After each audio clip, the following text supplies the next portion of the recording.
গুলিবিদ্ধ হয়েছে।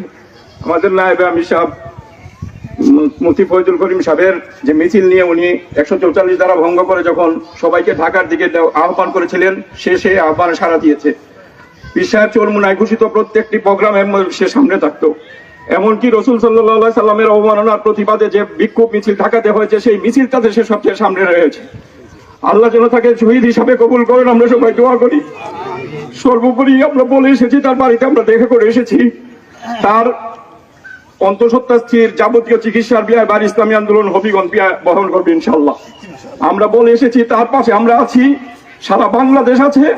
আমরা তাকে সাহস না হারানোর জন্য বলেছি, ওনার আব্বা আমাদের পাশে দাঁড়ানো আছেন, আমরা ওনাদের কাছাকাছি থাকবো এবং ওনার বাচ্চা সহ যে পরিবারের যে যা কিছু আছে ইসলামী তথা পীর সাহেব চরমুনার পক্ষ থেকে আমরা ইনশাআল্লাহ ব্যয়ভার বহন করব। আমরা আপনাদের কাছে